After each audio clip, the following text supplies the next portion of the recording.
my people, and if you're watching live, checking us out on YouTube, or listening on your favorite podcast provider, you are most definitely my people. Welcome to another episode of Botched, Bots, and Chair Shots. We still have high hopes of delivering quality wrestling content, and if not, we'll sprinkle in the yellow shoe guy and the boss bitch Allison Siegel, so we still get over.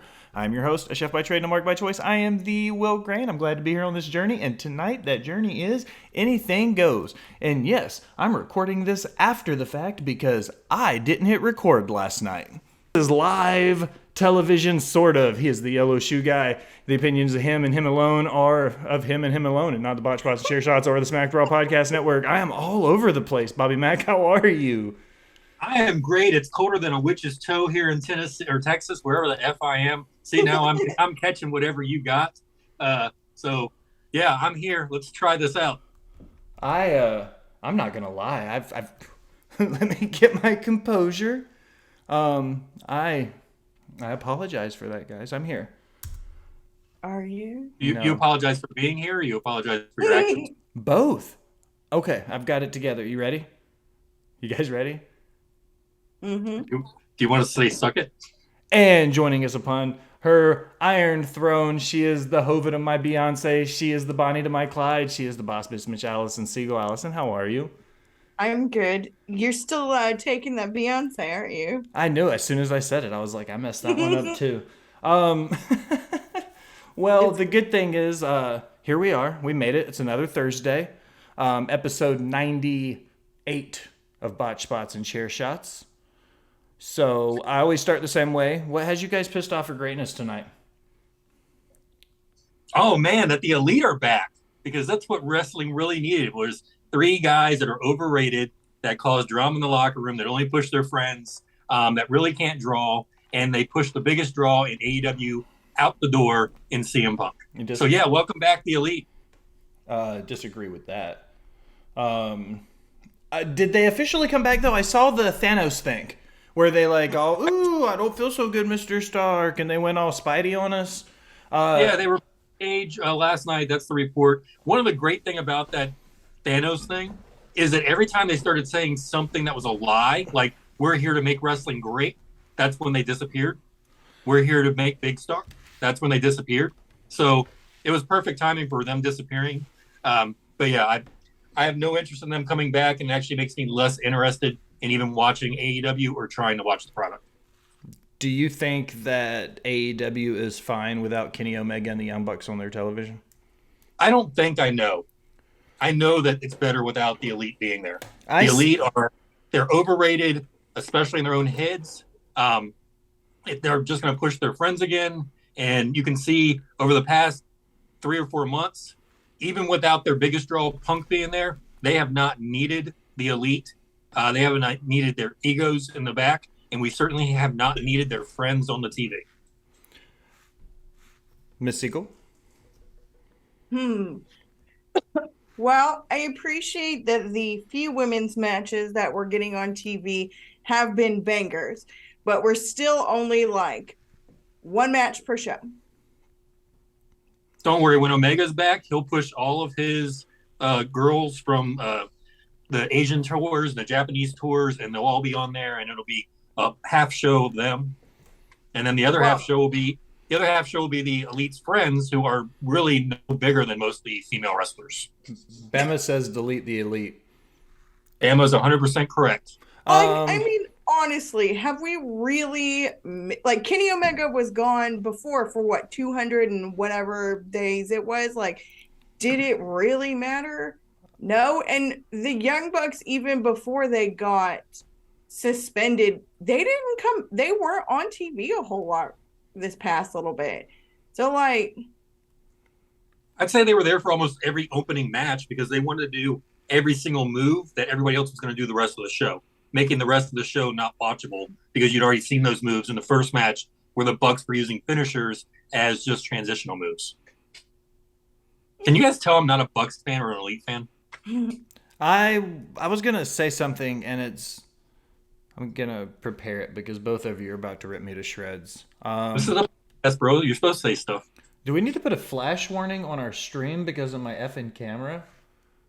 It's legit. I think I'm haunted. Is it plugged in all the way? That's what she said. I haven't even noticed, but I'm looking at myself and not you. This is live, ladies and gentlemen. Do you always look at yourself, Bobby? Yeah, he has to. I'm the first person to get an OnlyFans page and have to actually pay people. Kenny Omega. So when he was gone, I was on the whole Kenny Omega AW doesn't need him train. And I'm going to call it what it is. I'm going to say I'm woke. I've realized that, and Bobby's about to make fun of me for what I'm about to say. And Allison, you might take that full Matt Ritter taking my spot on the show offer. Kenny Omega's not a bad worker, you guys.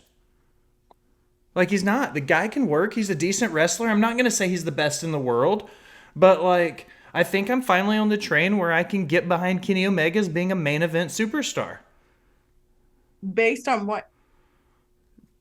Based on the fact that he's one of the most consistent in-ring workers on their roster when he's healthy. Based on the fact that we know he can carry a major company and promotion because he did it for years with New Japan. And I know what you're about to say.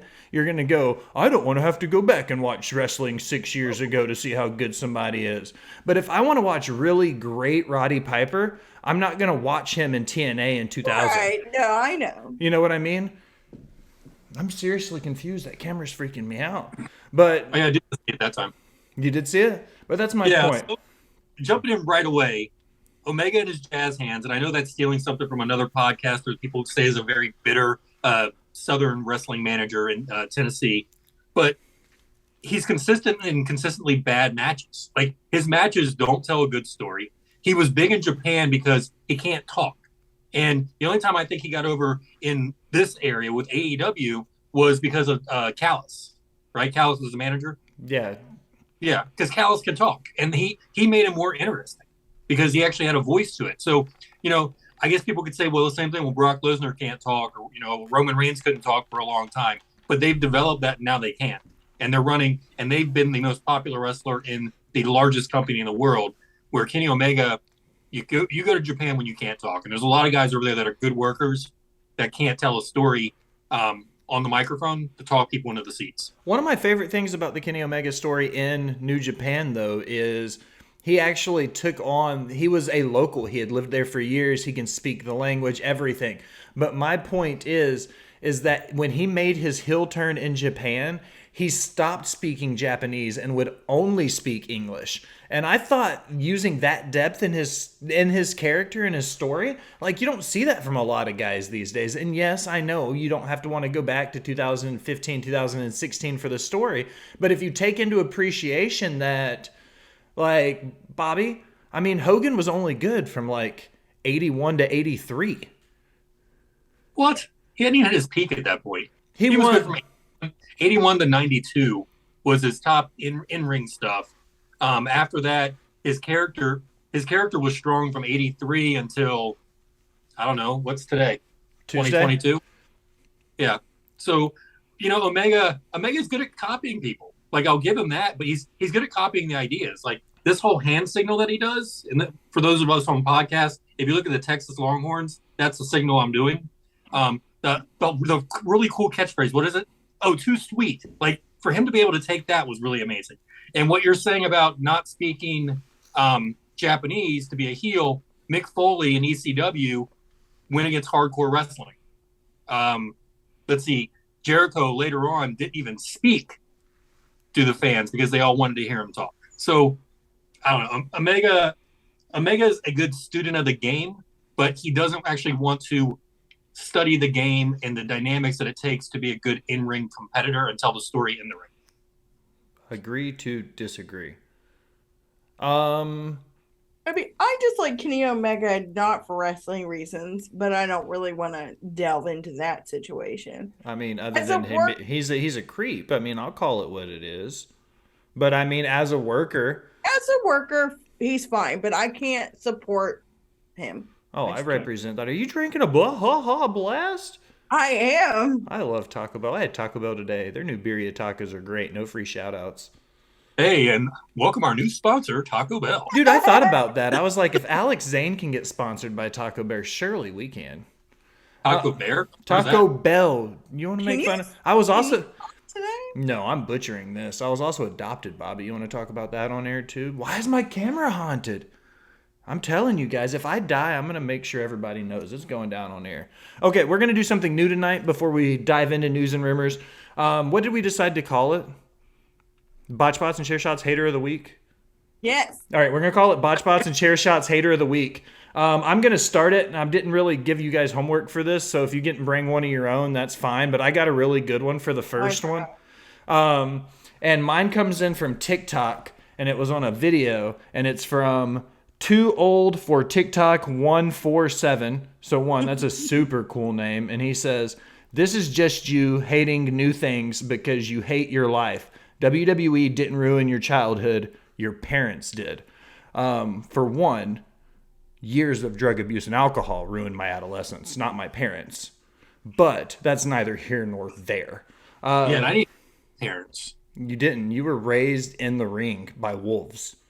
Right. Ruin my own self. Is Chester okay? My computer that's muted over here, so I have a second Yeah. computer, just like made a weird like beep noise. Have you guys ever seen that movie Host, where they're doing a seance in Zoom and then like the demon gets through and they all get invaded? I think that's what's happening right now, because whatever's haunting me is now messing with Al's computer. So It's a let's get into it, ladies and gentlemen. We're gonna send it up to Allison. Allison, we're gonna start with you. It's anything. Do I have any hater tweets? Do you have a hater tweet? That was mine. Too cool for school 147 or whatever his name was. I'm a tool and he thinks that my parents ruined my life. I get fat shamed on TikTok a lot. That's stupid.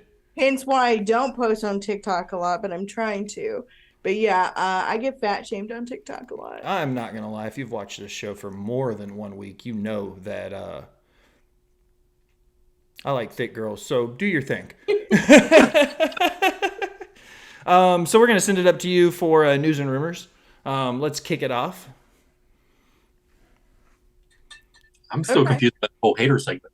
The hater segment. It's supposed to be like a thing that he forgot to tell you. I forgot to tell you. We came up with it the other day in a conversation without you. Look, I'm telling you, like, this episode is non-existent in my notebook. I wrote down 4 things. The thing that I hate is Russell talk. A lot of times gets way too toxic. Yes, and that's another TikTok thing. But I do hashtag them all the time because they do follow. Almost at 5,000 follows now for Yellow Shoe Guy. Thanks to Russell talk and all these guys that I don't really care if they listen to us or not, as long as they keep watching the videos. But the way they just they attack people and then they just come back. You know, one of the guys that we've talked about on here, I won't say his full name, but you guys were telling me last night that they were attacking this poor guy for no reason whatsoever other than a joke. And the fact was they got mad at me for trying to coach him up and they are beating him down. So Wrestle Talk is toxic. It is very toxic. Miss Eagle, you got a hater of the week? Well, I haven't gotten any hater mail recently, so I don't have a hater of the week. Okay, no, I do have a hater of the week. And I'm going to say this. I don't know who upset Justin and the assholes that like did whatever they did to Justin on Wrestle Talk, but that's my haters of the week. Fuck those guys. Yep. So support Justin Bundy on Wrestle Talk on TikTok. He's a good guy. He means really well. His videos are somewhat entertaining, whether you're laughing with him or laughing at him. But it'll make you laugh either way. He's a good dude. And he doesn't even follow me anymore. It's because you're an asshole. Yeah, I'm proud of it. Okay, news and rumors. Man, this is derailed fast. Faster than at Silver Dollar City. I'm just gonna blame drugs. Sure. There might be alcohol in my Baja Blast. Baja Blast. Okay. So my first one is the Good Brothers said, "Fuck you, New Japan." Yeah, they did. Actually, they say, "Fuck you." Bobby, you want to go first? Yeah. Do you even know what happened? Yeah, the Carl Anderson is still a champion over there. Yeah. And he's refusing to go back. They booked him for a show, but he's double booked the WWE show. So he said, we're not going. And he's not going to defend that title over there. And it's kind of like one of those things where Flair took the NWA championship to the WWE. They can't get their belt back. And I don't know what's going to happen long term. So Carl Anderson released a video on his Twitter a few weeks ago, right after the Raw debut, I think on like the 10th or the 12th or something. I don't remember exactly. I don't have it pulled up in front of me. But apparently, he said that they didn't book him properly through Doc Gallows, his booking agent, because Doc Gallows handles all of Carl Anderson's bookings, all of his own bookings, and the Good Brothers collectively together. So the thing is, he was like, you didn't go through me when you booked this, so we took the WWE booking because we weren't made aware of it. New Japan gave a press release, and they said, yo, actually, this has been booked for weeks, and we made you aware of it, I think it was 6 days prior to the Raw debut. So they knew about the booking for almost a week and still accepted the Raw booking and then accepted the Crown Jewel booking to be in Saudi Arabia. So on November 5th, Carl Anderson is booked with the Good Brothers to go against the Judgment Day. And at the same time, he's booked to defend the never openweight title against Hikuleo in Osaka, Japan for the Battle of Autumn. New Japan has said that if he no-shows Battle of Autumn, they will strip him of the title and the vacancy will be on his record. He has a long-standing history with New Japan Pro Wrestling, so if he does them wrong, this could be one of those where he turns his back on a promotion that's been there every time he's left WWE, and WWE's gotten rid of him and Doc Gallows twice or 3 times now. So if he turns his back on New Japan, this could throw away his entire career with that company in lieu of a paycheck from WWE. As somebody who's burned a bridge once or twice this year, This week, bridges Today. bridges can be rebuilt. And like the former CEO of WWE, you got to do it. You do what's best for the business. And if New Japan thinks what's best for business is to get rid of him today, that's fine, because tomorrow they might change their mind. Is Doc Gallows, is he like related to Luke, or is he like a distant cousin, like a father figure? Who's Doc Gallows? Doc Gallows is Luke Gallows, the other Good Brother, the big, tall, bald guy, the not never openweight champion. Oh, okay. So Luke and Doc are the same. It's not like Marty and Doc. No, Doc Gallows and Luke Gallows are the same person, Bobby. I forget that you're not into fan fiction. I think you and Ritter are more alike than you guys give each other credit for. Hey, Allison, did you say you had Ritter's number? Are you guys? You're gonna kick me off of my own damn show. You know what? I'm gonna start my own podcast. our show. It's our show. I'm gonna start my own podcast with hookers and blow. But Well, this one's never going to see the air, is it? it has to, because we got to get to 100. So fuck it. All right. I think Carl Anderson's kind of shot himself in the foot. I said a long time the best thing for New Japan to do would be to keep the belt on him as long as they could and just stretch it out. If they stretched it out, then it would be a lot of free pub for them, and it could be one of those things where, like I've said, I wrote it in my article, no free shout-outs to the Botch Bots and Chair Shots blog. I said there that if they did this, they could strong-arm a working relationship with WWE because of their verbal agreement on bookings with Carl Anderson. Could this be an angle to where that's something in development? You would think. Like, is Anderson that big in either promotion to spark something like an invasion type angle, which obviously fits really well with the Bullet Club and the other people they've stolen the gimmicks from? Well, I said last week that AEW has a working relationship with Noah coming up, so we know that their relationship with New Japan is out. But we can confirm with Billy Corgan that WWE has a closed door right now as far as interpromotion work. So this is only an agreement, as far as we know, based on the fact that they said they would allow Anderson to finish his New Japan bookings. Okay, and when you said the forfeit would go on his record, does New Japan hold like record books? Like, is this like something that's part of a story? Like, is is the record important in New Japan? Well, Because I don't watch. the reason why I say that is because this would be like a failure to show for a shift. They're going to be like, this is job abandonment, like a no call, no show in our field. You know what I mean? That's what they're saying this is. They're going to say if he doesn't show up, they're going to strip him of the title and forfeit the rest of his bookings and stuff. All of his money that he's been guaranteed for the next tour through Osaka, all the way through the bookings in January, will be gone if he no shows on the 5th. Right, and just like I said before, though, this is pro wrestling. What's best for business? Steve Austin walked out. Hulk Hogan tried to put McMahon in jail. Lesnar's walked out before. There's very few situations that will be privy to where somebody won't come back. Like even the rumor, and Allison, I don't want to step on your toes, but even the possible rumor that WWE is interested in CM Punk. Like whatever's best for business, these businesses are going to do. Yeah. Allison, did I step on your toes? It's fine. We can just skip to that one. Segue. So there's a potential Punk contract buyout. Will seems to think that Punk's gonna show up at Rumble. I don't think so. He broken. I think, what is it that you said earlier, Will, in the group thread, that this is like the fight was just sweet? Was it just too sweet? No, the fight was like a work, I guess, so he could like maybe get out of his contract because he's so hurt. No, I didn't say that. That wasn't me. Are you sure, Will? Because you're forgetting a lot of stuff today. No. Maybe it wasn't you. No. Was it Pretty Kyle? It may have been because I didn't talk about Punk today. What I talked about Baron Corbin today. I made fun of Corbin, but I didn't talk about Punk. Not in any of the group threads I remember. Was it Pretty Kyle? I don't the work. Like, there's no way that shoot fight was a work to where they gave their 3 EVPs off for this much time.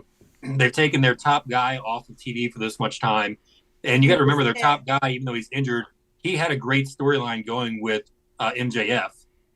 So they put a lot of money.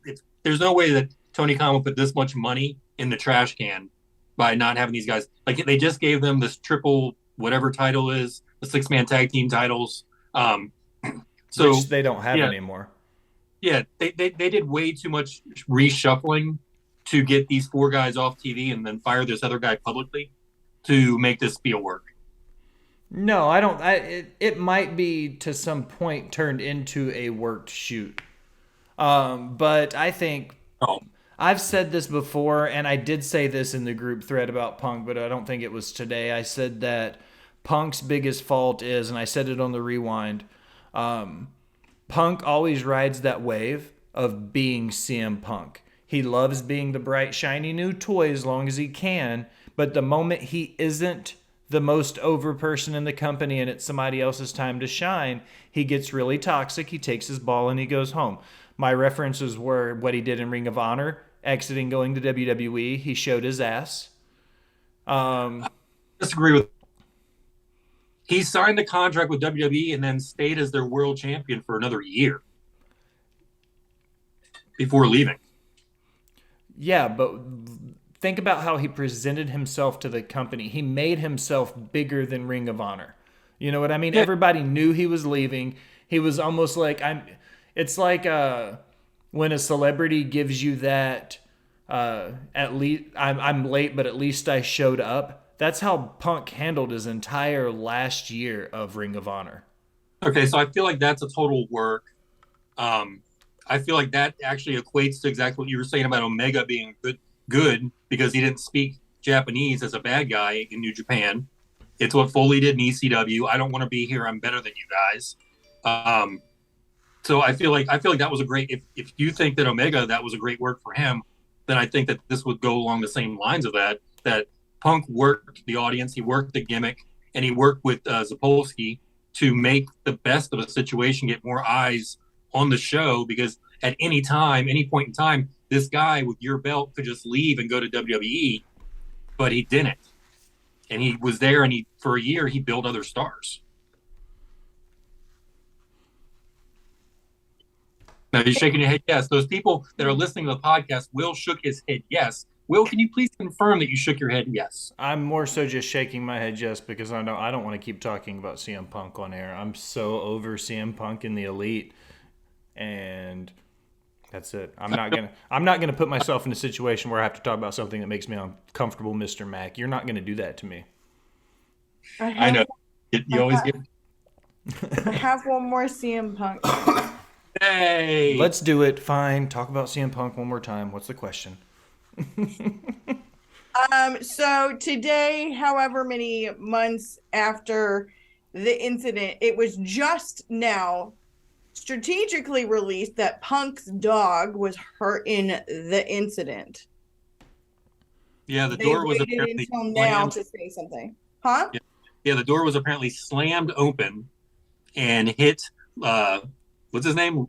Larry. Larry. Isn't it weird that Punk's dog's name is the same name as Alexa Bliss's pig was? Larry the pig. Why do you know that? Because it's Alexa Bliss. Oh my god. So 26 minutes and 5 seconds. It's video. Nobody even knew. So they think that's what really sparked the whole Punk really like wanting to get physical was that possible aspect of it. Is it true? Is it not? Who knows? Is it just throwing smoke on the fire? Or I'm not sure. Nobody's going to know except for the people that were in that room. The big contention, from what I understand, with this whole buyout situation is twofold. One, Punk said in the same interview that he hasn't spoken to Tony Khan or AEW since this happened, since the media scrub. And also, AEW side is they're trying to buy out his contract, but the big contention is they want him to do a 90-day no-compete clause. And Punk's not into that, which would lead into Will's speculation, or Allison saying Will's speculation, of Punk going to the Rumble. Well, that would be the big thing, would be if they gave him a non-compete. If they give him a non-compete, then we won't see him until March, probably. Yeah, and I don't see Punk going to Rumble, because if you have Cody coming back and Punk coming back, that would be like, I don't know, debuting Moxley, Jericho on the same show or something. Yeah, or Adam Cole and Bryan Danielson, right? Yeah, there you go. That's the one I was trying to get. Yeah. No, I think it sucks. I'm all about the dogs. I like the doggos. Don't ever hurt an animal. I love dogs, especially with ketchup. God, you're so stupid. I love you, but you're stupid. I have one. Can I go next? Yep. Can I? Yeah. Do we think JBL is an upgrade on Raw? Like, he's come on, he's kind of being a mouthpiece for Baron Corbin. He's hanging out at the commentary table. He wipes his feet before he gets in the ring. Like, he brings some old school territory feels back to WWE. Do we think he's an upgrade for the Raw team with him and Baron Corbin together? Does Baron Corbin really need a mouthpiece, though? I think he does, but I think his talking is the weakest point of him. But his talking's not terrible. There are others that are far worse. But I mean, I like the old school feel that he brings in. I think JBL will be really strong in the background, probably more than the foreground. I think in the foreground, the guys in the back should be watching him when he talks to a crowd because he controls them. Like, he was getting that face pop coming out, and after the first sentence, he was being booed out of the building. And yet it was a cheap heat spot attacking the local team, but he did it well.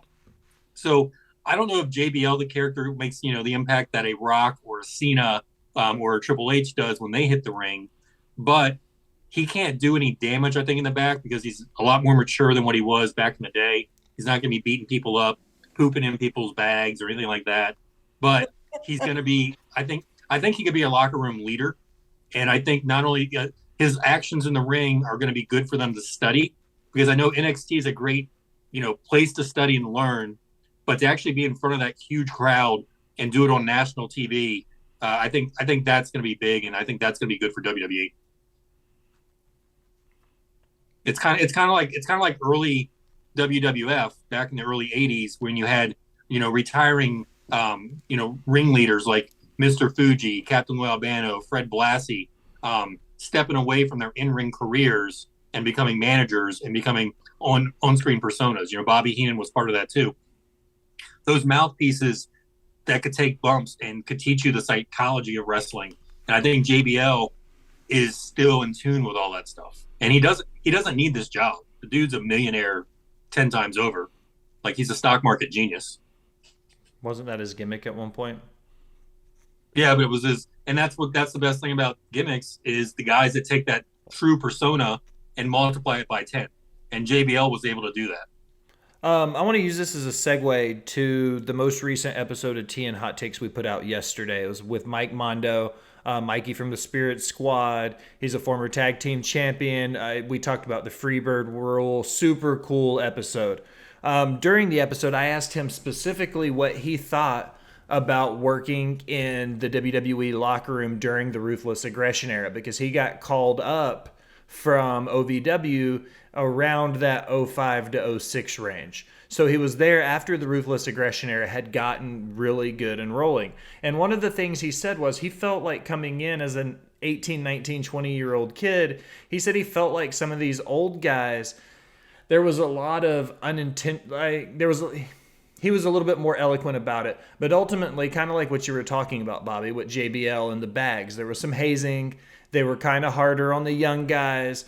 Do you think that we'll start hearing more of this now as these young guys during the Attitude Era and during the Ruthless Aggression Era that are retiring? Are we going to start hearing a lot more of this, of the, I don't want to say the toxicity of locker rooms, because that's not the case, because it's, the whole homage of boys being boys. But do you think we're going to start getting more of these stories from guys that have came through these locker rooms? I hope so. Like, that's how you learn. I know my locker room in high school and college, we hazed each other constantly. We didn't call it hazing. We just called it day-to-day locker room. I was in a fraternity. We called it hazing. Yeah. Well, as a team, one time I lost a match and my wrestling team all stood in the hallway, like as I was walking in clapping, and then they all forearmed the hell out of me to the ground and said, "Dude, we're undefeated. We need you to step up." And they weren't hurting me, but it hurt. And I went down on the ground. So, it's tough love. And I think JBL's hazing or Randy Orton's hazing back in the day, was that tough love? No. But something like the Rabid Wolverine, I won't say his other name, the Rabid Wolverine kicked The Miz famously out of a locker room for eating chicken above somebody else's bag and dripping the chicken onto the guy's back, and wouldn't let Miz in the locker room until he apologized. The guy had to go change. Didn't he have to go to the Undertaker and get permission to come back into the locker room? Isn't that the story?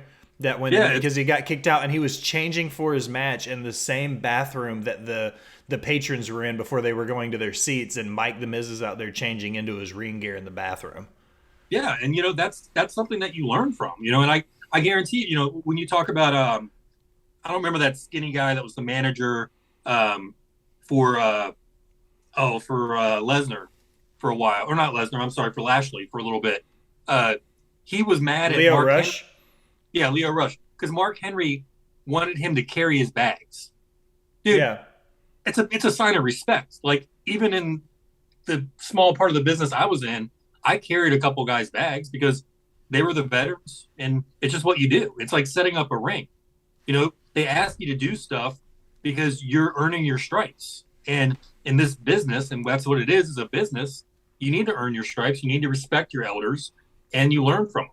Whether if they're a jobber on WWE TV, that's still better than the main eventer on your local indie show. Agreed to that.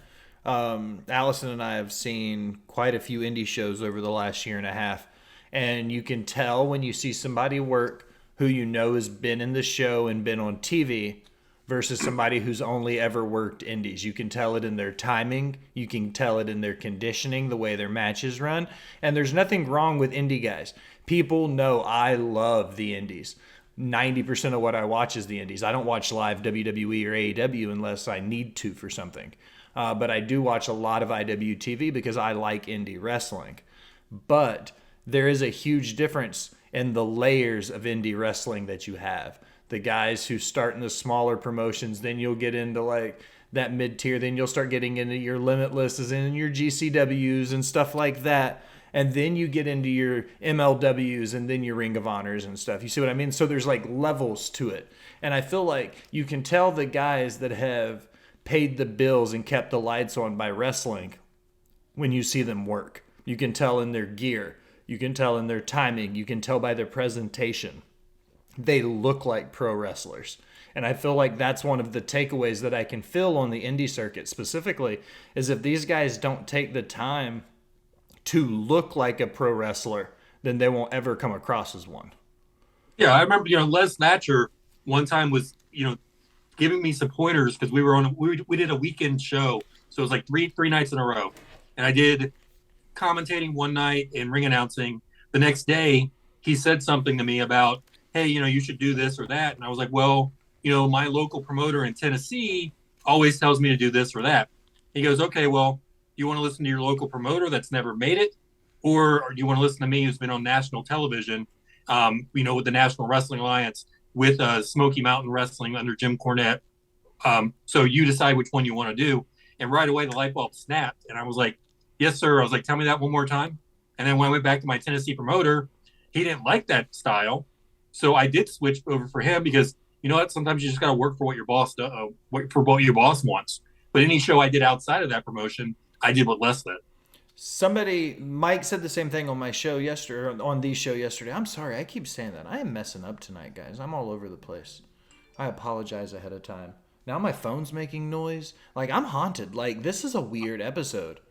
Like, weird. It's our Halloween episode. Ooh. What would it be called? Botch spots and spooky shots? Botch spots and boo shots? Boo shots. Boo, boo, it's a spooky ghost. I have no idea what I'm doing, guys. What were you saying? I don't even remember. This episode is rated W for what is Will saying? Allison, get it back on the rails, please. Give us something to talk about. Will you stop saying rails? Maybe that was my problem. Shut up, Bobby. Allison, do your job. Please save the episode. The Rock's daughter debuted on NXT. She was the red hoodie. Her name is Ava Rain. And now we're getting all kinds of memes about how what kind of parent would let their daughter join a cult. I think it's awesome. One, I think it's a hilarious. I think it's awesome that she chose to go this route versus just allowing herself to be based off of her name alone. She probably could have just gone straight to the show and been like, I want to be on the main roster. I want to go straight to the bloodline. My dad is Dwayne Johnson. And that's all it should have taken. But she did it the right way. She went and trained. She went to school. She went to the PC. She worked her way up through developmental. She got on NXT. So mad props for not riding Daddy's coattails.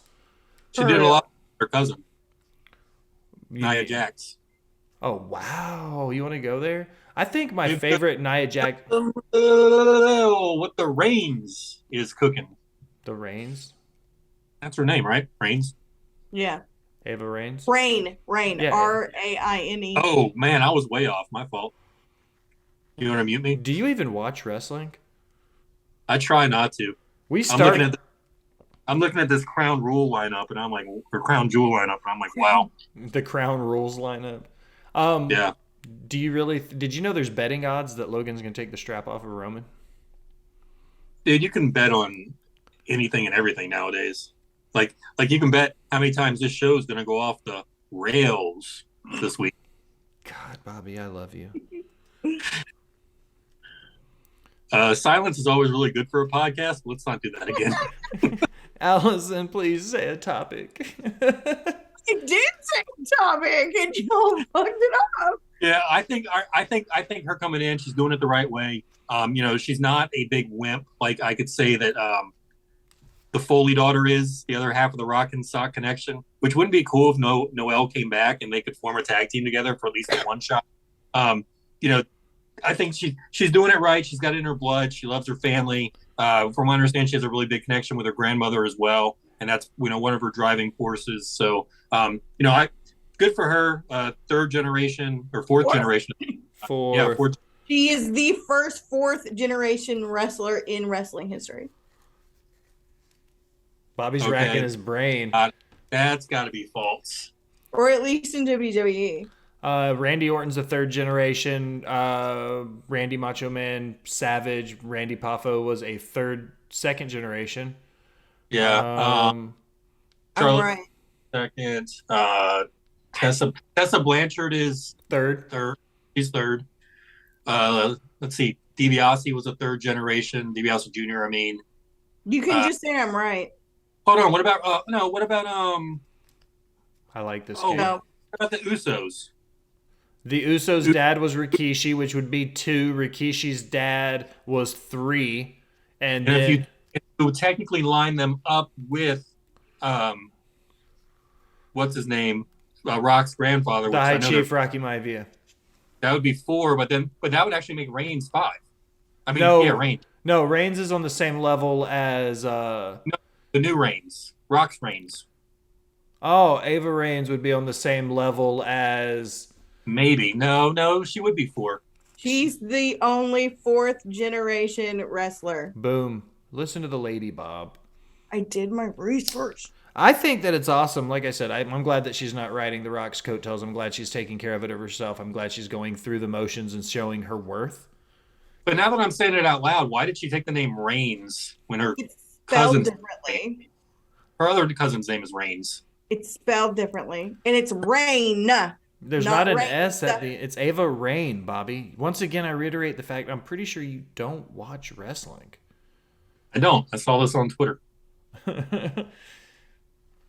Oh, Lord. Okay, here's the funny. Yeah.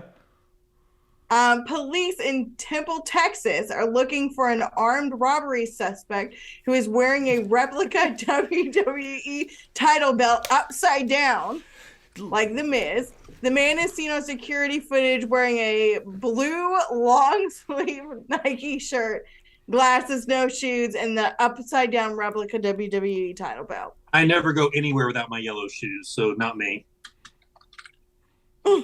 I like cardigans and I like shoes, but I mean, I could imagine like I'm trying to think about in my head how he would justify wearing his replica title. Upside down like The Miz. Yeah, for a theft. Like there would have to be a reason why. Armed robbery. Yeah. I just can't think about it. It would have been even better if he had done an armed robbery and he was going Ric Flair style, where he's just wearing the belt and his robe and that's it. And he, you know, Balloon tied to Space Mountain. God, Space Mountain. You know, I've never been to Disney. What? Yeah, not once. Aw. Are you trying to get the sympathy vote here? What I'm Ladies and saying gentlemen, is, what? Follow Will on TikTok. He's never been to Disney. Let's get him up to 10,000 followers so we can get him to Disney World. Dude, you know what? I could do something really bad here and it would be really out of sorts and No. really out of character. No. Oh, can I say it, Allison? Can I No. say it, please? No. Okay, I won't say it. Whatever. Do what you want. I don't control you.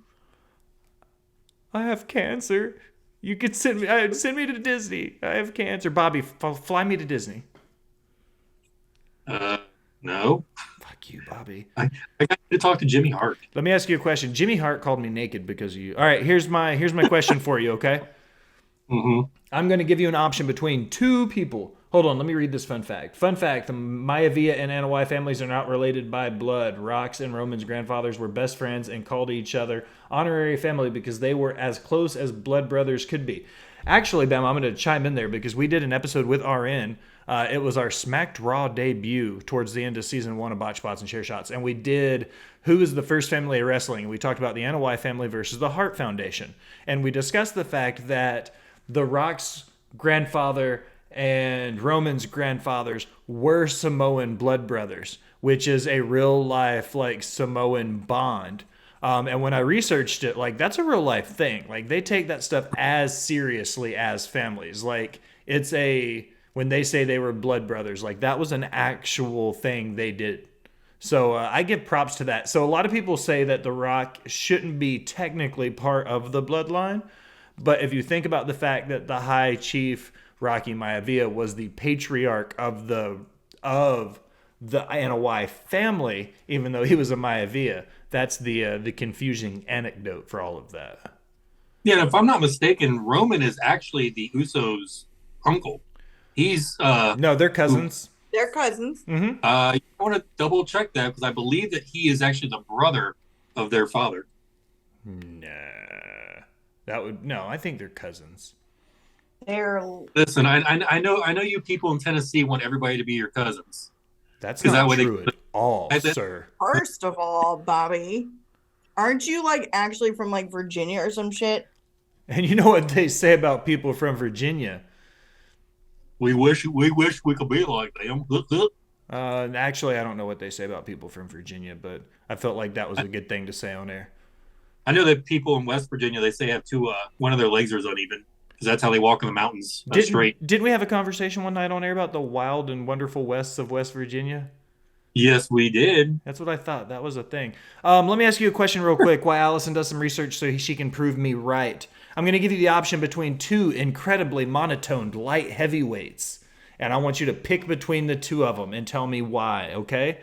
Option A is the former Ring of Honor Pure Wrestling champion and member of the Blackpool Combat Club, Wheeler Yuta. Or he is a NXT Triple Crown champion, 2 times North American champion, 2 times NXT champion, Johnny Wrestling Gargano. Which one of the monotoned light heavyweights are you going to pick? I'd have to go Gargano only because I know of him more than I do Wheeler. Neither one of them excite me. I've seen Wheeler in a couple matches. Gargano, I agree again with that Southern manager with the podcast from Tennessee that everybody calls old and out of touch. That Gargano is he's boring. Like this week he tried to do a lot to be entertaining. And I also feel this week was probably the worst episode of Raw in the Triple H era. And it featured Gargano in I think 3 skits or 4 skits. You're not a fan of Johnny Whistleblower? No. And his wife is just as bad. She's a good looking lady. I wish them nothing but luck in their marriage and their family, but I don't need to watch them on TV. I've said a long time that Candice LeRae was the better worker of those two. When she was in MLW and PWG, she wrestled regularly in matches against men. She held the PWG tag team titles and defended them against 2 men by herself in a handicap match and successfully defended her titles. And yes, I know it's a work, but for a woman to carry a match in a handicap hardcore match the way she did speaks for itself. She's a good worker. And I said that Johnny Gargano and Adam Cole both had this problem, and I got a lot of heat for it. But now in 2022, I think it rings true more than ever that Candice LeRae and Britt Baker are the 2 better workers in those relationships between Johnny Gargano and Adam Cole. I would say Cole now, in the past year, yes, that Baker is better than him. Cole has lost a lot since he left NXT. Like he's lost body weight. Like honestly, it looks like the guy is sick. Like, and I don't wish that on him at all. But he lost muscle. He lost drive for this business. So I would definitely say that Baker at this point is the better worker. And Gargano, I'd say Candice LeRae is better than him as well. It also might be, she's being put against opponents that are better than she is. And I think they bring the best out of her. Where Gargano, I think he's got the same thing as the Elite, that he thinks that he's better than them. And he works down instead of working up to people that in most cases are actually better than him. Look at Candice LeRae's upset over Bayley. That's going to be such a big win for her. And Kyle said it on the Rewind, I believe. But it rings a true point here is that when Bayley inevitably becomes the Raw Women's Championship, that upset victory that Candice LeRae had on Bayley is going to mean 10 times what it meant before, solely because she got a win over one of the biggest female stars in the business. Didn't Bayley win the championship this week? No, it was non-title. Oh, was it? Okay. I Yeah, was no. totally She lost. she got a win over the champion, but it was a non-title match. That was the whole whoop to did towards the end. Right. Um, I Cole told I got told Emma. Bama says Cole got around his elite friends and forgot how to work. Yep, I agree 100%. He was riding their coattails. He's part of their friends. They don't have to do anything anymore, and that's what he pretty much fell off. Was, hey, you know what? I'm protected at this point, and I'm looking at the family tree right now. I know that's why Allison's taking so long because she's probably trying to find other family trees. But if you look, Roman Reigns is the son of Sika. He's the brother of Rosie, superhero in training, who are the cousins of Yokozuna and Black Pearl. And then if you look underneath that, then you've got the next group of Samu, Manu, L.A. Smooth, and Gary Albright, whoever that is. And then Jimmy and Jay. The long last Anna Y brother, Gary Albright. They're Yeah. cousins. I'm not What? going to argue with you guys on the air. You're wrong. I'm looking at the family tree right now. He's cousins. Roman Reigns is cousin with Rosie, Yokozuna, Black Pearl, Tama Tonga, who's the Tonga kid, Umaga, and Rikishi. Yeah. They all had children after that that are Jimmy and Jay, L.A. Smooth, Manu, and Samu. Who is Roman's dad? Roman's dad is Sika. And Sika is at the same level of lineage as Rikishi. No. Is Sika Roman at the same level on the lineage as Rikishi then? That is correct. Okay, then that would make Roman their uncle then, because Rikishi it would make Rikishi Roman's cousin, which would make the Usos his second cousin by marriage. Boom! Suck it, 23andMe. You're wrong, Bobby. Yeah. Ooh, I did my research too, motherfucker. Oh, yeah, I guess that would be right. But Tama Tonga, Umaga. Fuck But he's on the you. same- Show's over. Now as we close another episode of Botch Boss and Chair Shots. Listen, and all this proves is Tennessee and Alabama people all know cousins and cousin-laws. I don't much care. All I know is go Vols. Fuck Alabama. Except for Bama. I like Bama. He's a good guy. That's rude. That's rude. You're up, Miss Siegel. Let's roll. The fuck am I? Where are we at all? Hell in a Cell pay-per-view is considered to be completely dead now, so they will no longer have Hell in a Cell. What do you think should be done with it? Should they replace it with another pay-per-view or just have less? Just go less. I love the 9 pay-per-view schedule. I think that's awesome. That gives us a pay-per-view every roughly, there's 52 weeks in a year. So that gives us roughly a pay-per-view almost every 6 weeks, which gives us a month and a half build. So that's 4 to 5 episodes of Raw, 4 to 5 episodes of SmackDown between every pay-per-view, which is versus the 4 to... they do one a month right now, right? That's the schedule. It's like one every 6 weeks. So 9 a year, what are they, if that would just still be one every 6 weeks? What is a pay-per-view? You guys are I'm so lost. Shut up. Oh, wait, sorry. You forget that Crown Jewel and, what's that other thing? Clash at the Castle? No, the last one. Language does not work very well on a podcast. It was Crown Jewel and it was, What's before? What's the one we just... Oh, the European one? No, the No. pay-per-view we just watched? God, we are terrible at this. It was Halloween Havoc. No, before Halloween Havoc. Extreme Rules. That's it. Extreme Rules and Crown Jewel are like right there together. Like they're within a couple of weeks of each other. So that's how the math works. Oh, I okay. think if you do a premium live event that's in another country, that's not one of your big ones. I think that one's special. I don't think that one should count as part of your normal rotation. I wasn't counting Clash of the Castle. That they have 9 pay-per-views scheduled for 2023, 2 of which are overseas. One is in the UK, and it's just labeled UK Premium Live Event, and the other is Crown Jewel for Cardiff, the Riyadh, Saudi Arabia show. So if you take those 2 out of the equation, math says that's 7. Tennessee math. And if we look at the 7-week schedule, then yeah, that gives us a build of at least 6 to 7 weeks between each premium live event. And I think what that does is it gives us the opportunity for this thing in professional wrestling, my people, that's called long-term storytelling. No. It's So a thing. when was the last premium live event? Saturday. Halloween Havoc. And Crown Jewel is this week. Crown Jewel is November 5th. The next week. November 5th is 10 days before my birthday. It is in 9 days. 9 days. Okay. Thanks for those of you that didn't know Will's birthday, trying to do the math on the calendar. I think it'd be nice, like, if they could build to these shows, a lot better than what they're doing. The old formula and the AEW formula of every 3 months, I think is a really sweet number, because that old formula is once the blow-off match happened at the premium live event / pay-per-view, then it was immediately going on to the next one, and it wasn't a rematch. Usually it was a new feud. So I do look forward to that aspect. I'm more excited, though, the fact that they're not using this pay-per-view model, Hell in a Cell, for the pay-per-view, because Royal Rumble, I still accept a gimmick match for that pay-per-view, because that's not a build to blow-off feud. Like, that's not a blood feud. Hell in a Cell is the ending of a blood feud.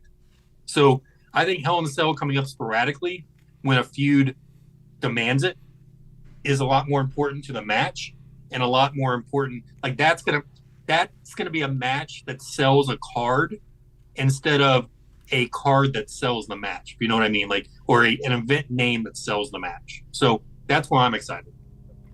Can I say something probably real terrible, but kind of funny? Please do. What if Uh-huh. we combine Hell in a Cell and Royal Rumble, and it's a Royal Rumble in a cell? So the NWA actually did that with the Bunkhouse Stampede. I was about to bring that up, Bobby. Thank you. They did a blow-off of the 1986 Bunkhouse Stampede, which was an event that was during the entire Great American Bash. It's an over-the-top battle royal. It's a come-as-you-are battle royal, so people would come in wearing their cowboy boots, their jeans, stuff like that. Dusty Rhodes obviously won it because he was the booker.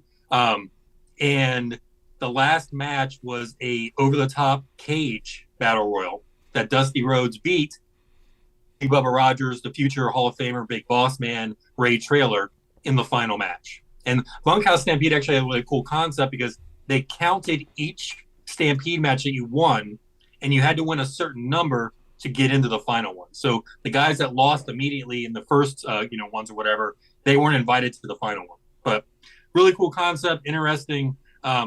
Just, I don't know the believability even back then of you've got to get a guy on the top rope and then lift them over the top of the cage. Not a concept I think that would work in WWE, because cage matches. That would be funny. Yeah, but cage matches in WWE are typically won by somebody escaping the cage. And now you're saying you got to reverse it to where you've got to get thrown out of the cage. Should be funny. Here's my thing.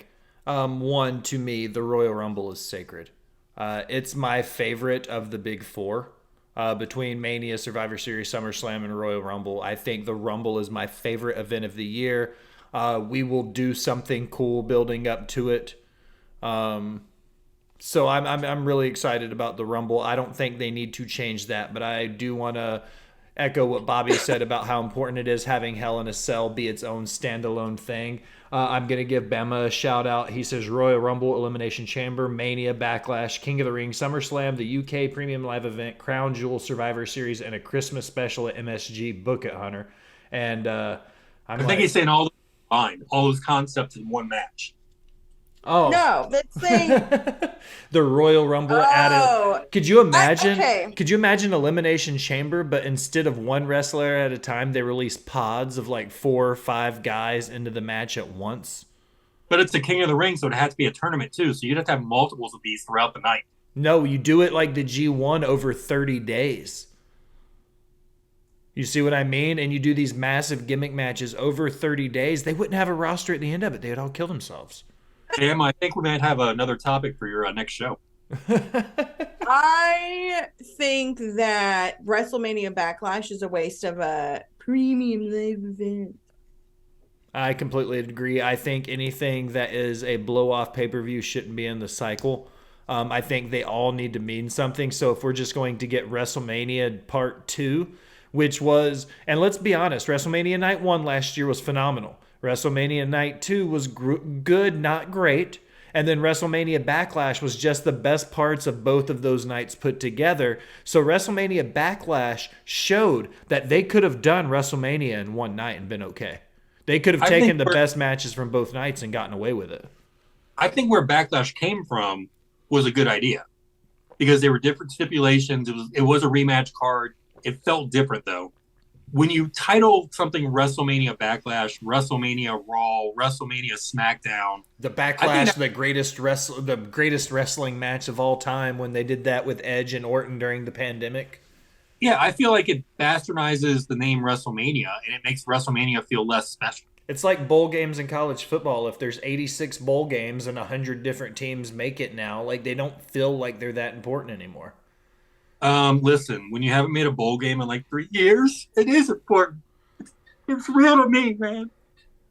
I'm just gonna say that this was the first time in my fandom that I was able to post on Facebook that Tennessee beat Alabama. So that's a big deal for me. It's been that long since. This is a wrestling show, not a football show. Hey, it's anything goes. We can talk about whatever the fuck we I'm want. just kidding. Bobby, did you bring anything to talk about tonight? Did you do any homework? I have more things. Okay, well, I was going to give Mr. Mack a chance to talk. So I sent you guys a text yesterday. Which one? About Vince McMahon. Yeah. And what are your thoughts? What are your thoughts and what do you think really led to him choosing Hulk Hogan? I think is a no-brainer. Yeah. Choosing Roddy Piper as the heel to ride his company and bring it to the national spotlight with his superhero. These guys had never worked together before. Piper was a guy from the West in Portland. Hogan was a Minneapolis guy, a Florida guy. He's putting everything he is in Vince McMahon, into these two people. Hogan, bigger than life, 24-inch pythons, everything else. Roddy Piper, a virtual unknown unless you're on the West Coast in Portland or in Crockett's NWA. Why do you put those two against each other? I'm going to another callback to an episode you and I did with Ted the Hillbilly Hill, one of our brothers on the SmackDraw Podcast Network. In that episode, I said that Roddy Piper was one of the most underappreciated heels in the territories. And you and Ted gave me a lot of flack for it. And I had to explain that I meant in Portland, he got over, super over, but he was never the NWA World Champion. When he went to after that, he went to Crockett. Yeah, he was. But when he first went to Crockett, he was an interviewer and stuff like that. He didn't initially even go into in-ring work. So even then, they weren't appreciating what he could do as a heel. He didn't truly come out and show his true colors as the max wrestling heel that he could be until WWE gave him the chance. Vince was the first person to see what Roddy Piper could truly be and allowed him to turn it up to 11. So it wasn't Piper. Who do you think could have, or if anyone would have been able to do that first big feud?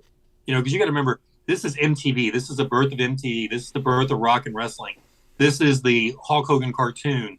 Like this is Vince taking this company from his dad, and really shooting to the moon and doing what his dad didn't want to do by going national. So is there somebody else that could have been in Piper's shoes to go against Hogan and make the company as successful as what it is today? You can tell me, because this is a little bit, you and I, we'll dive into the 80s here, but was this around the initial time that Vince the rumors came out of him trying to get Flair to jump ship? Yeah, so he bought WWE in 82 from his dad, promised not to go national. His dad died in late 84. It was 84 that he died. And then that's when he really just like turned it up and went after everybody. When was Black Saturday? Do you remember? Black Saturday on TBS, I believe, was in 85. Because that was what happened after his dad died. Because after his dad died, That's when he bought out the remaining territories of Georgia bought Georgia Championship Wrestling. He bought everything that was remainder of GCW, and he took all of that talent, and he did the same thing with versions of FCW as well, because he bought a few of the territories that were in Florida after the NWA had to absorb, because the NWA went from being at the biggest 27 territories or something like that. Yeah, Georgia was one of their biggest territories, and that's what brought him the Briscoes. Yeah, and that's what he had to do. He literally, it was the Briscoes, and was Big Bubba Rogers down there still then, or had he already moved to Crockett? No, Bubba hadn't even started. Bubba was in 80. When did he debut? He was in the mid 80s. 86 on TV as a jobber. Black Saturday was July 14th, 1984, so it was almost a full year after Vince McMahon Sr. died, which I will find out right now for us. Yeah, and then they said that famously the $1 million that Crockett paid for that TV is what funded WrestleMania. Correct. Which was the McMahon's call to Starrcade, the first pay-per-view. Then Bunkhouse Stampede. No, it was they did WrestleMania to answer Starrcade. Then they put Survivor Series against Starrcade in Thanksgiving weekend. Yeah, that was WrestleMania 4. Yeah, that was after WrestleMania 4. So, so that's when McMahon really went for the jugular. So Vince McMahon Sr. died in May 24th of 1984, and Black Saturday was July of 1984. So he had his old man in the dirt for 90 days before he did exactly what he said he wasn't going to do, and bought out the remaining territories that Crockett couldn't buy when the NWA did that buyout. Yeah. So do you think that there's anybody other than Piper that could have taken that role, like been the cartoon character, been the foil on MTV against Cyndi Lauper, been Hulk Hogan's foil, and what really, Will, you've said it a little bit, attracted you to Piper against Hogan? I think one of the biggest things to remember about Piper was that Roddy Piper was one of the best talkers in the game at that point. He was also one of the biggest in-ring workers. Hogan, once again, I reiterate the fact. I like how you've swindled your way into speaking about Hogan 2 weeks in a row now on the show. I think Hogan's biggest thing was Piper was able to complement Hogan well because Piper was a good in-ring worker. You got to think about the time where you're at in WWE history, where you've got some guys that could carry that flame, but you don't have anybody as big as Piper. You've got Paul Orndorff, Mr. Wonderful, who should have been really the guy to be the headliner at WrestleMania 2 against Hogan. You've got Don Morocco, but he was a little bit late to the game there. He was getting ready to leave the territory. Ted DiBiase was also towards the top, but he wasn't quite main event stature yet. So you've got to reach to the point. Did they build enough of these cartoon-like characters that they had of Hogan? Had they built enough heels that could be the yin to his yang? Well, that was the thing, is like they were bringing guys in from territories at this point. They didn't have much time to even like build at that time. Like, guys like Missing Link, Greg the Hammer Valentine, even like a Brutus Beefcake. They were all coming in. Orndorff, they'd all come in from the NWA in these different territories. Like Vince got Hogan in late '83, and he just shot the rocket on January 24th of '84 and gave him the belt. And as you talk about John Studd's or King Kong Bundy's, all these other guys, they didn't there was no build at that point in time. Like McMahon was building them on TV in the interview segments. That late night show that he had, on Mondays and stuff like that, like TNT Titans. Piper just came in with a ball of fire. One of the unique things, though, is this is a heel that came in that did not lose. When he lost, it was never clean. Hogan didn't pin him until WCW. Like that was Piper's first clean loss to Hogan. Well, this will be a good segue to talk about what's going on in AEW right now with the William Regal stuff, because I want to kind of ask your opinion on that, because everything right now is leaning towards this. Regal is grooming MJF to become part of I'm going to say I see a turn happening where Regal leaves the Blackpool Combat Club and him and MJF are going to become a pair. And I see this as like Regal is kind of grooming MJF to be the best heel in wrestling. Like he's already the best heel in wrestling. Now he's going to have one of the best heels ever to do it, teaching him how to be the best heel ever. And I think that's a good story, but also at the same time, he's got this huge pop and love from the fans. So I guess my question is from you, can a person be the most over person in a company, but also still be the top heel? Yes, most definitely. I would say, look at the NWO era. You had the NWO, the three originals as heels and faces. Correct.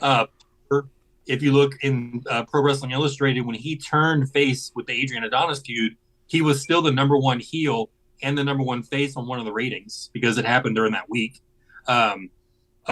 Flair back and forth, heel and face, depending on who you talk to. So I think it could happen. I was listening to a podcast from England that's on like daily. They do podcast and YouTube. I'm not putting them over like Taco Bell with really great tacos. But no free shout outs. Yeah, they were saying, what they were thinking was MJF goes to put on the ring and Regal stops him. And instead, when Regal takes the ring, he hands him the brass knucks instead. And that's how he knocks out Moxley. I think that would be a great turn because we already see the foreshadowing coming in of the whole, do I want to take do I want to take the ring off? I'm not going to use it. I'm going to be the good guy and do it the right way. But we know that's just foreshadowing to when we get to Full Gear and they go at it and he's going to pull the ring out and it's going to be that, do I do it? Do I not do it? It's going to be that good versus evil mentality. But I think it's well written and that will be the rub that MJF needs right before he wins the title. Yeah, I think exactly. And that's, last night with that interview with MJF and Renee, he was going back. And then one of the things he said during that interview was, don't forget, I'm MJF. Like, I want to win straight, but I'm MJF. And I think that was very telling of where it should go. And I don't think that MJF wants to be a face. I don't think he wants to be cheered. Like, if he gets the cheers, he's going to take them naturally. But a lot like Stone Cold Steve Austin is he's not going to change who he is. And he's going to sell just as much merch, if not more. And another thing is, I don't know if MJF needs to be the champion, a lot like Austin. Like, I think he's a better chaser than a champion, but I think that could be proved wrong. I think Dr. Pepper's a great chaser. You have a chaser with your whiskey, you got problems. I don't chase my whiskey, Bobby. You know that. Depends on who's holding it. Miss Siegel, you're up. The PWI Women's 150 was released today. Bobby, you look perplexed by this.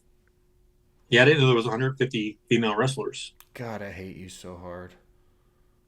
I'm going to go ahead and just jump into this, and I say Taya Valkyrie being number 10 is some crock. I think Taya is one of the top 5 women's workers right now in the world. Who got the top spot? I didn't actually see the whole top 10. Is it Yossi or Josie wrestler? She's Japanese. Yeah, the Yoshi guys. I don't know the names. Her name is Shirai. Who was the... Shut up, Bobby. Who was the... I don't want to say the top ranked in WWE or AEW. Where was the top WWE woman ranked? So Bianca, Becky... Number two, Bianca Belair. Thunder Rosa was 3. Becky's 4. Jade is 5. I think it's weird that Becky is 4 when she wrestled less than...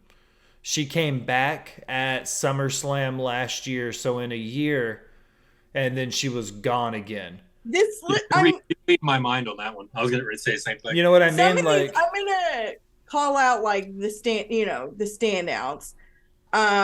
Jordan Grace was 6. Awesome. She should have been top 5. Charlotte is 8. Taya was 10. Britt Baker is 13. Masha Slamovich 14, Mickey James 15. What about Liv Morgan? She jumped like 130 spots from Liv last. Morgan is 17th, and she should be much lower. Rhonda is 18th. Deanna is 19th. I can't believe Rhonda is so high. I think Deanna should be higher. Deanna's another one of those people from the Knockouts division that's killing it, that doesn't get enough praise. Yeah, Mandy Rose is 21. Tony Storm is 25. Mandy Rose is doing the best work of her life right now. That girl deserves that spot. Sasha Banks is 26. Mercedes Martinez, 28. I think Mandy should be higher. I think so too. I also want to take this moment in the episode to do the weekly rendition of "I'm Still Pissed That Sasha and Naomi Aren't on Our TV." Yeah. Dude, did you see them at the Marvel premiere? I did, and they also. Never mind. It's on Allison's list. I'll let her get to it. Did you see who was in the background? No. The back person in the center was Big E dancing. Oh yeah, Xavier Woods did an interview. I fucking hate you, Bobby. Xavier Woods did an interview and said that Big E is up and mobile. He is on rollerblades and stuff and working out. He's very limited with his lifting and stuff, but he's back on his feet again. So I mean, the good news is the man is going. You know, like that's better than anything. Big props to E for coming back from a major, scary, like life-threatening injury. Just call it what it is, not just career, but to see him having such a good recovery time, like I'm excited for that. Oh, can you save this for Allison, please? What? It's her segment. She wants to talk about that. Oh, no, is that not on your it's list? fine. It's fine. Y'all already talked about it. The Big E thing? Yeah. Oh, I'm sorry. Man, you're so rude. Shut up, Bobby. Hey, who's number 102? Hold on. I'm only calling out like the people we care about. That sounds really bad, but you know what I mean. Roxana Perez was 36. Also a good one. Willow is 40. Fantastic. Rhea was 42. I think that's way too low. Rhea's Naomi 47. Gigi Dolan 48. I think I'd she's say hot. Rhea for the year 42 is pretty good. If Rhea would have had this run the entire year, then yeah, I'd say top 5. Hang on, I think I missed one. She did have that really nonsensical tag team run in the middle of last year. Yeah. Let's see. I'm scrolling. Ruby Soho is 60. I think Ruby Soho looks great for 60, if that's the case. Yeah. I'll say. Let's see. Asuka 61. Rosemary 66. There's so many Japanese names on this list. There is. Chelsea Green 75, Athena 76, Serena Deeb 77, Natalia 81. Natalia shouldn't be on that list. No. Cora Jade is 83. Raquel Rodriguez 85. That seems okay. Dana Brooke 88. Shayna Baszler 94. Dewdrop 97. Also too low. Kira Hogan 100. Well, it's also based on a certain time period. Katie was talking about it. Like do we need to keep talking about Hogan? Can we just move on from Hogan? Kira Hogan, I get it. That's funny. Silence. This is a podcast. Anna J 103. Nikki Ash 109. Red Velvet. We don't have to go through the whole 150 at this point. I think that the big takeaway is PWI botched the shit out of this because they've got people that shouldn't be as high as they are, and then they've got people that should be in the top 20 in their 90s. Like, I don't know. Are you guys under the impression that PWI is all a work? It shouldn't matter anyways, or do you think?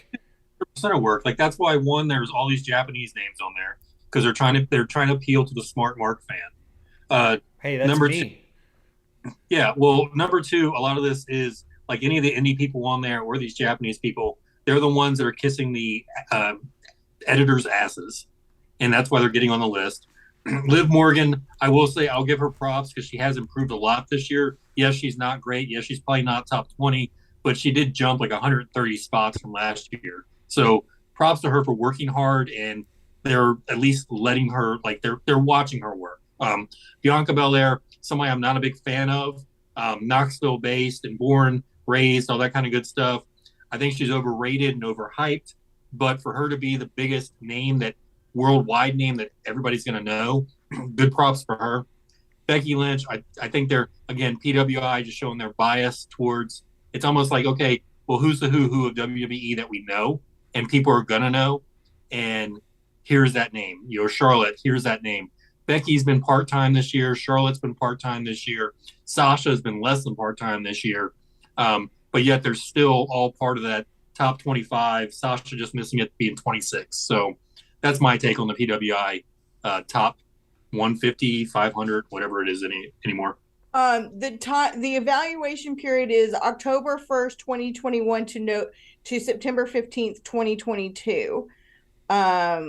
It's based upon in-ring achievements, influence on the sport/promotion, technical ability, quality of competition, and activity. A minimum of 10 matches or 6 months with at least one match in each during the evaluation period to qualify for rankings. So what's the true definition of influence? Because if I look at social media, like followers, like they take that into consideration. Hey, Allison, putting you over says that looks an awful lot like their background. What are the bricks? Mm-hmm. I'm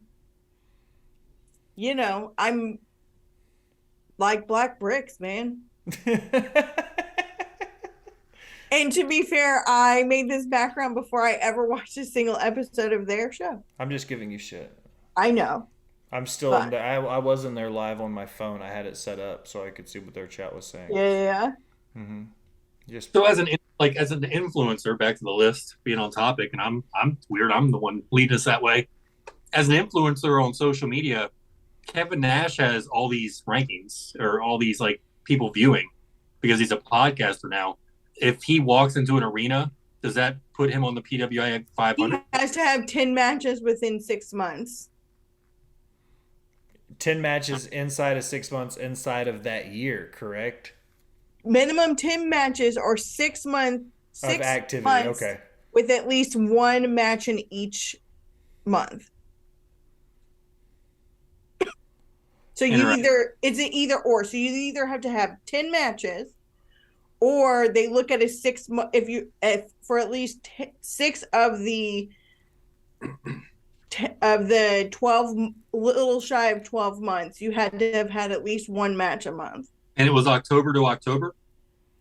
October 1st to September 15th. So it's 2 weeks shy of 12 months. So Naomi and Sasha walked out on May 16th. October, November, December, January, February, March. Okay, so I guess they just made it. Okay. And they had more than 10 matches. All right. Well, it is what it is. One, I want a Burberry scarf. I think that's super cool. I didn't even realize that was a thing till last night. The scarf that MJF wears? Yeah, you didn't know that was like a real... No, I didn't realize that was a thing until yesterday. Google how much Burberry scarf is. They're $445. You've been imagining MJF wearing that all this time? Let me ask, I just thought it was part of his gimmick because he's a pompous rich kid. But let me ask you guys a question, okay? Uncle Dave reported that AEW's ratings last night were 997, meaning they did not break 1 million with that stacked card and everything happening, Penta versus Mox, okay? And the return of the... 0.32 in the key demo, meaning that a third of their viewers were in the 18 to 36 demographic. They were in 5th place. And they got beat by the NBA and Real Housewives. Do you guys still think that the tried and true Attitude Era WWE tactics are going to work for TK long term? Is he going to continue to stay strong using this key demo number, keeping the consistent viewers, even though he's not getting the 1.3s, 1.5s that they expect him to get, but with him keeping such a consistent number in the key demo, do you think this is going to be the key to the longevity inside of AEW? I think consistency is key, yes. I don't think that Attitude Era tactics are going to work anymore because we're in a different generation. Like what I used to think I could say to people face to face or behind their back is no longer accepted. That's why I'm rated Y. No. I'm not saying the Attitude Era in that sense. What I mean by that is when WWE was getting beat by WCW for the 83 weeks, WWE was in the same position though. They were winning ratings in the key demo, but they were losing week over week for total viewers. Do we think TK can use this same algorithm for all intents and purposes to keep his company afloat through whatever he's going through now? As long as he keeps a consistent product that the key demo will watch, do you think that's all he needs? TNA has been around for 20 some years. There's always going to be some sucker TV station that's going to take him on board. Can he survive? Yes. Will he be a profitable company? That really is up to him. If he keeps bleeding the way he's been bleeding with spending money the way he's been spending money, I can't see it. He's lucky to be on the national spotlight with the channel that he's got now. But I think that whole WCW vibe that he was going for at the beginning of this is the first time wrestling's been on this channel in 20 years. I think he's lost that audience. And now it's time to build stars. And he has with Darby. He has somewhat with Jungle Boy. But he still depends on the guys that are, approaching retirement. Daniel Bryan, CM Punk, which, he's kind of dropped him. Even Omega and the Bucks are getting to be that age. Like they're in the upper 30s, I believe, at this point in their careers. Jericho, obviously. Jericho's Swagger. like 1,000,000 years old. Yeah, Swagger. So he's got to start building stars of his own and not just keep taking these other stars from Japan because he's getting guys that are already in their prime or about to hit their prime. So they've only got a couple years left. Kenny Omega's 2 years older than I am, so he is 30. He'll be 30. He just turned 39. Yeah. Do you think there's that sweet spot though where a wrestler hits an age? He's 39. Let's see how old Moxley is. It depends on their John Moxley is 37. He'll be 37 in December. Adam Page is super young. What He the is average age 31 is years of old. a AEW wrestler? Everybody I've just checked right now has been over 30. CM Punk's like 100. He's old and tired. I think Punk's like, 42 or 43? He debuted in 1999. 1978, October 26th. What's up, Scorpio Clan? Big talk. He's 40. He should be around. Maybe that's why me and CM Punk are both incredibly toxic. It's because we're both Scorpios. So again, it's building stars because if they don't build these stars, I think a sweet spot for a wrestler is 8 years in, and 8 years in, like the prime time TV, 8 years in. Don't be an indie darling from 16 and say when you're 25 that you're a 9-year, 10-year veteran. Like that doesn't make sense. Like when you make the big league, that's when your career really starts. That's when you really get exposure to TV, angles, interviews, things like that. And 42 used to be old. Like people, Flair, Austin and Pillman were calling Flair old when he was 42 years old, and Flair went on for like another 20 years, and hell, went on 3 months ago. Yeah, at 70s in July. Yeah, so that was like the first time of him actually showing, oh yeah, I am old.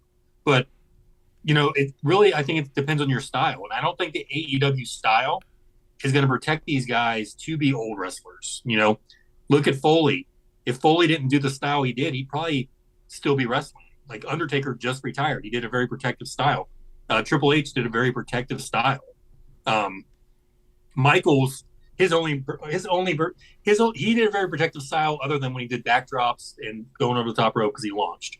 But those guys played it safe. We'll go back to Hogan and Flair. they never did anything that they didn't have to do to tell the story in the ring. And if it didn't make sense, then they didn't do it. Jeff Hardy and Matt Hardy are shadows of themselves. I think Matt Hardy and Jeff Hardy are an apples to oranges comparison to Hogan because of when Jeff and Matt came through. I think they are products of their environment in a sense that for them to get over in the late 90s and the early 2000s, they had to do the things they were doing because when the ECW invasion happened, WCW buyout happened, they got bum rushed by, the Devon Dudleys of the world. So, and the Bubba Rays, like these guys came in as the biggest tag team in the world, and all of a sudden they're, kicking down the door of the Attitude Era locker room. Like, we're here now. This is our tag team division. And this is at the end of the careers of the Legions of Dooms and stuff like that. So I think the Hardys had no choice but to step up. They weren't the best in-ring workers, so they had to go over the top with their spots. I agree to a point. Like, you can look at Ricky and Robert, the Rock and Roll Express. When they came into the NWA, you had the Russians there, you had the Andersons there. You had a lot of really great tag teams at that point in time in 84 or 86 when they came in, 85 when they came in. But they did it by, again, it's a different time. It's 10 years before the Hardys come in. But they work together. Like, they use those unison tag team, combinations. Like the Rockers, Shawn Michaels and Marty Jannetty, the Midnight Express. They were smaller tag teams, and they were small fish in big ponds, but they became the big fish by working together. And the Hardys did it, but they did it in an extreme way. Like, instead of working on those, double team moves to wear their opponents down, they went for the high spots and told that story. I think the best team of those three, when you look at the Dudleys, Dudleys, the Hardys, and Edge and Christian, I think Edge and Christian were actually best ones because shut your whore mouth. They were number 3 out of those 3. They did not go out there and do the crazy moves during those ladder matches. There's very few big spots that took. Christian did a Dudley death drop with Spike over the top rope through a table.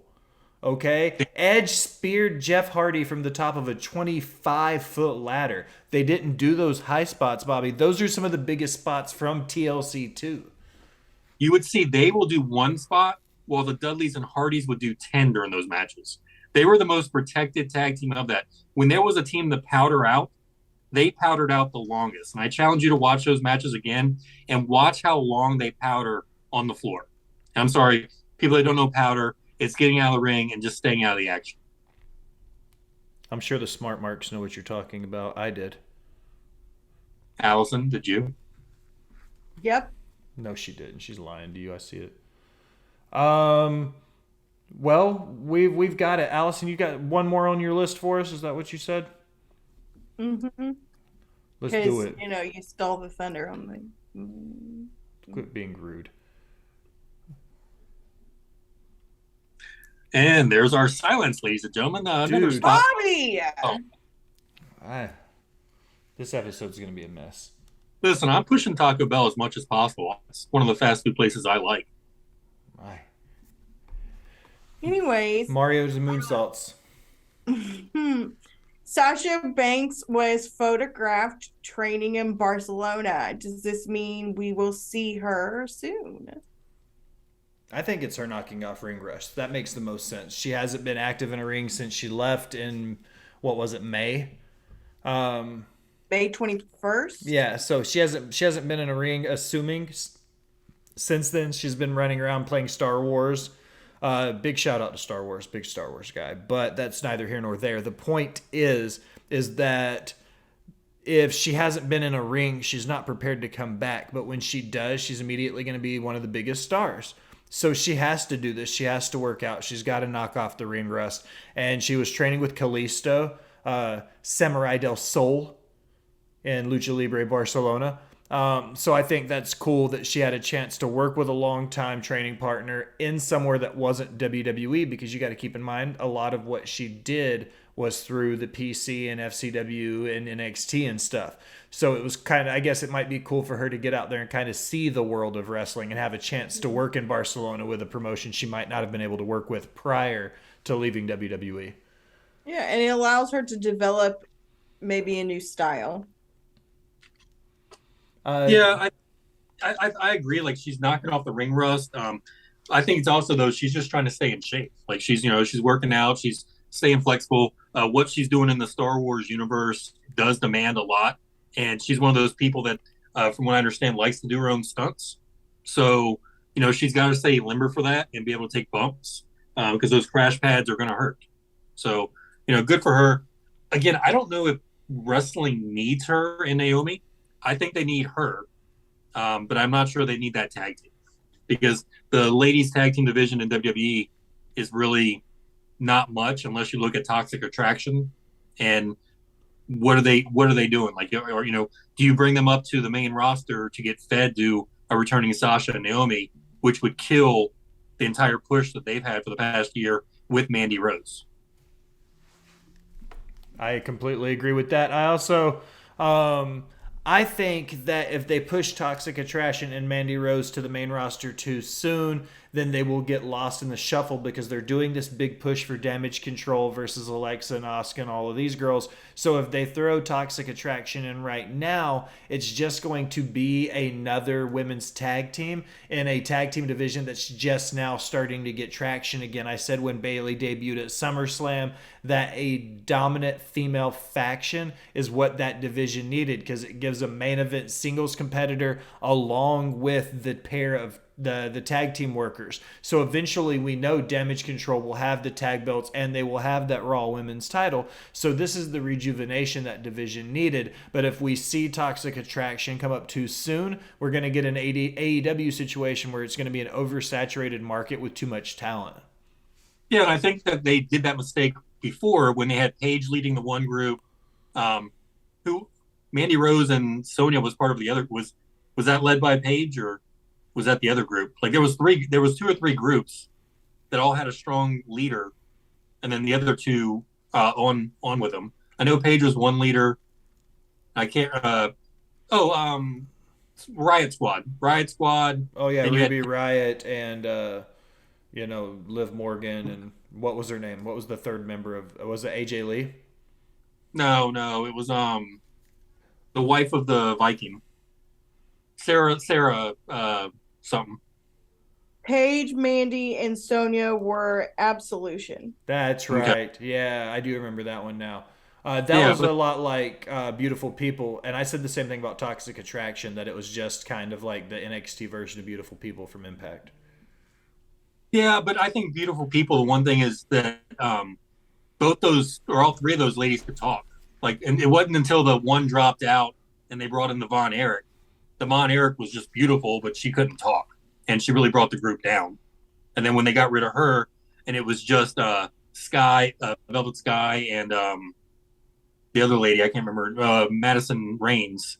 When they brought those 2 in, and they were just a tag team, not a 3-way anymore. That's when that group, I think, really, really took off, and still are at signings all over the place, all over the country now. Sasha, Tamina, and Naomi were Team Bad. Yeah, that was the third one. But yeah, I remember Paige's group was on Raw and the other group was on SmackDown, but it was like a mirror of the same group. Like, it was the blonde, the brunette, and the leader. Like, it was just... Yeah. It was bad timing. And then you also had the 4 horsewomen coming up not too long after that, or almost the same time as that, and they were overshadowing everybody. Dave also chimed in and said, I would argue that a wrestler, male or female, doesn't really get it until their mid-30s and then masters it in their 40s. Then he gave a bunch of examples: RKO, Rollins, Roman, Danielson, Dee, Becky, Mickie James, Ty Valkyrie. All perfect examples of the longer you do it, the better you get at it. And I think that's a good take to chime in there for that. But it kind of, all of that says the same thing too, is all of those people are still active wrestlers. So it goes with what I was saying about there just being too much if you start adding too much time, even with a 3-hour show and a 2-hour show and NXT, those 7 hours of TV still isn't enough if you've got a 200-person roster. Right. And you look at the names that you put on there, those are all very safe workers. Like Randy Orton's very safe. Rollins is safe. Roman, obviously. Danielson's probably the only one that, goes on there and does a little bit extra, especially that headbutt from the top rope. Dynamite Kid famously said, nobody should ever do that move again. The next guy to do it, the Crippler, we all know what happened to him and his family, unfortunately.